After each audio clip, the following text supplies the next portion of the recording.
Ah, the still learning the ropes evil had decided to try the excellent tutorials. Good choice. In this childishly simple introductory mission, it would learn the basics of dungeon management. Things like digging, building rooms, and hiring and firing creatures. Everything a novice evil needs to know. First of all, it admired the center of its power, the dungeon heart. This, if possible, should never be broken, as that would lead to an inglorious and permanent end to the definitely wanting to avoid this at all costs evil. Naturally, the most important resource for any evil genius was gold. One could make the best things out of the glittering metal, and nary a creature was going to let the absolute evil hire it and push it around without a coin or two. Sad, I know, but that's the way the cold, hard capitalist world of evil works. Although a little gold could also be stored in the dungeon heart, the little snots, the strange name giving evil's workers, had to travel long distances to do so. It made much more sense to build a treasury nearby. The fast-learning evil immediately began doing so.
Sometimes the bored evil's little snots didn't work quickly enough. That was the time to give them a hearty slap with the hand of terror.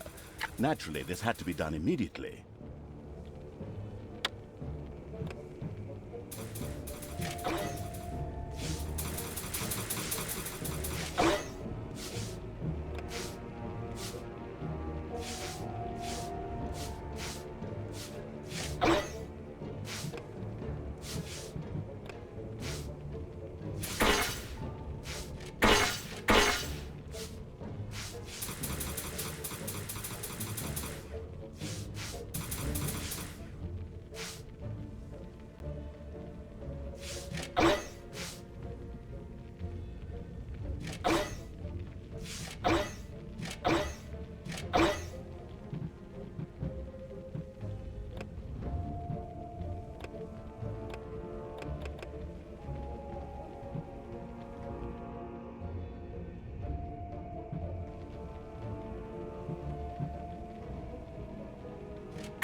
Calculating evil threw a cagey glance at its population limits. These were divided into little snots and creatures. As opposed to creatures, little snots did not have to be hired separately. Unfortunately, creatures were a little more demanding than the miserable little snots. A hideout would have to be researched before creatures such as goblins and orcs could be hired. As loyal as the little snots were, they were unable to fight and took to their heels in panicked flight at the first sight of an enemy. Sighing, the unscrupulous evil set about providing a hideout.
The army-craving evil had hired a creature which would from now on do its dirty work. However, each creature consumed a population point. Fortunately, these could be increased just like the number of workers. Should it become necessary to recover a population point, the maliciously grinning evil could always use the egress located at its dungeon heart. Simply toss the creature onto it, a little pull of the lever, and oh, whoops. Well, there it goes.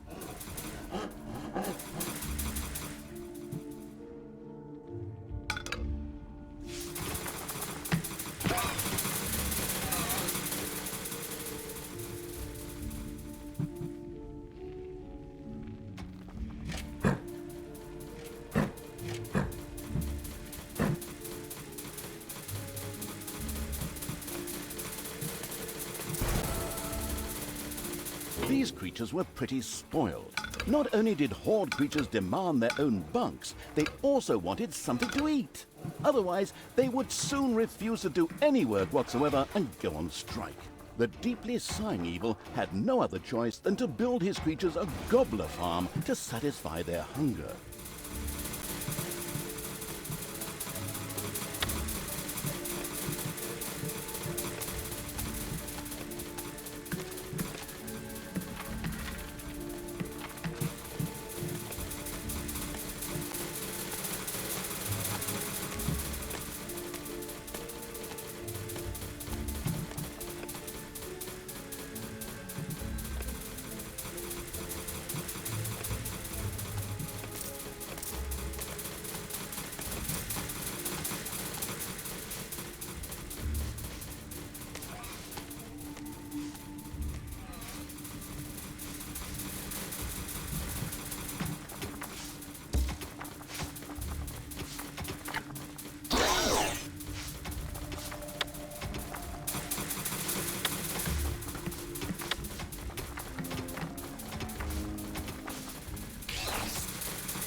Excellent work.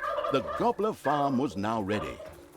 Later, the creatures would also demand other things, but for now, they were satisfied. The fast-learning evil had mastered the first tutorial with flying colors. Excellent work.